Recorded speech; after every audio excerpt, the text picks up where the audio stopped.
พร้อมกับFC ตัวน้อยของน้องที่ดาลาวค่ะมานางเฝ้าเป็นทีมงานกำลังถ่ายทำกันอยู่นะคะเพิ่นมานางหาเรื่อยที่ดาลาวค่ะเพิ่นเอาไปกินหรือเอาไปอาบบ่เอาไปกินเอาไปกินโอ้แต่น้ำอาบก็คือเจาะอยู่เพื่อนเท่าแม่นบ่ดูน้ำกินเหลือเสือมี FC ตัวน้อยปุกปลาฟาดงมาหาน้องธิดาลาวอยู่กลางทุ่งนาห้องเพลงตั้งแต่ต้นจนจบรอท่าทายหนังเซ็ตจะมาขอทายรูปจับมือถือแขนธิดาลาวว่าสั้นเด็กทักทายสวัสดี FC แฟนคลับทุกท่านที่เคารพและนับถือเป็นอย่างสูงมาพบมาพ่อกับค่อยเจเบาลาวคลิปนี้พบพ่อกันเอาสะดึกเอาสะดืนหาก็ไปหาปูหาป่ามาหอดเฮือนวังกีนี่อาบน้ำอาบในกินข้าวแล้วก็ฮีบแลนมาเฮ็ดคลิปเฮ็ดข่าว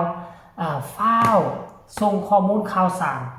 ฟ้าวรายงานให้ FC แฟนคลับได้รับได้ฮู้ว่าปัจจุบันนี้น้องธิดาลาวกับพ่อผู้ศิวิไลปัจจุบันนี้กำลังเคลื่อนไหวอีหยังแน่เฮ็ดฮอดใส่แล้วเรื่องการถ่ายทำหนอกถ่ายทำหนังทานผู้ชมเรื่องราวมือนี่กะเดินทางออกจากโรงงานน้ำก้อนไปแล้วก็ลงมือถ่ายทำทันที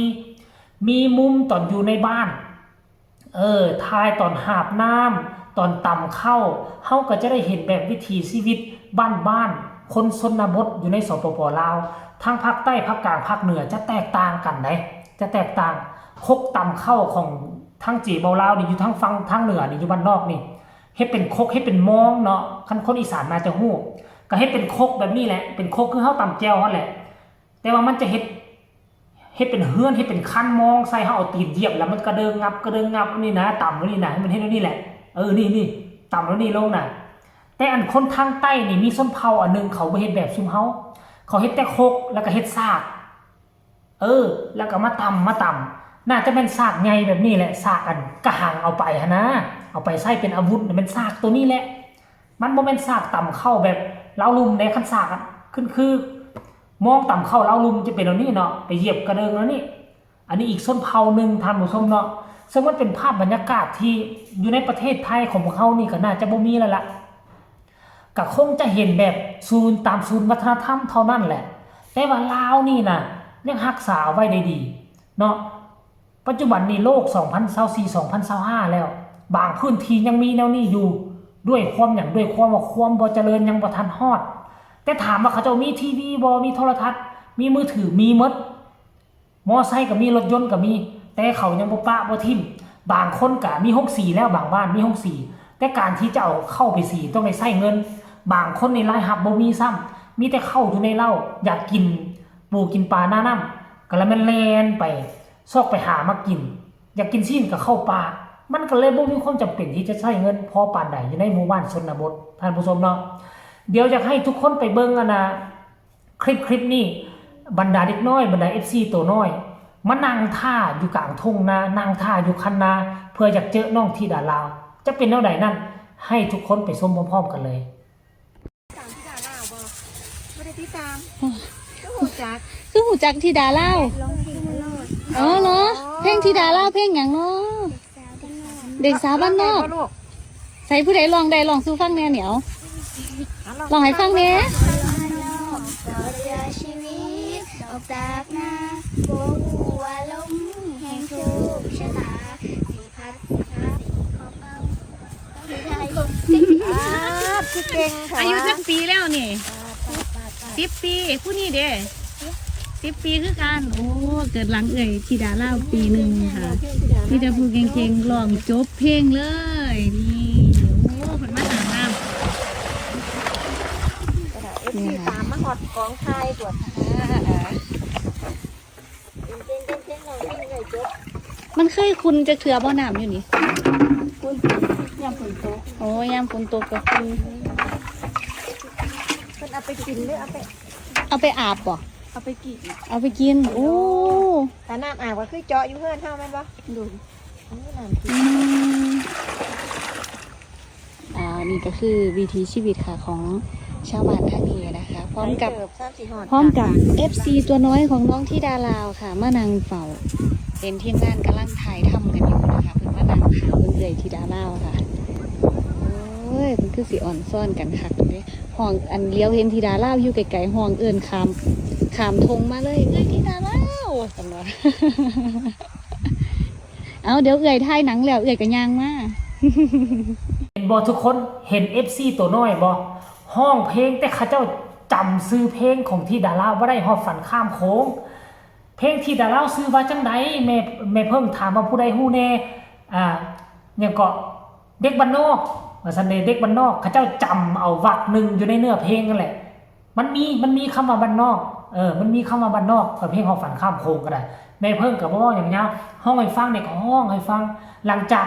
เด็กน้อยเรานี่ห้องจบปุ๊บแม่เพิ่งกับแพนไปนี่เป็นครั้งแรกในชีวิตของเจบอลาวในฐานะที่เป็นคนลาวหากอหู้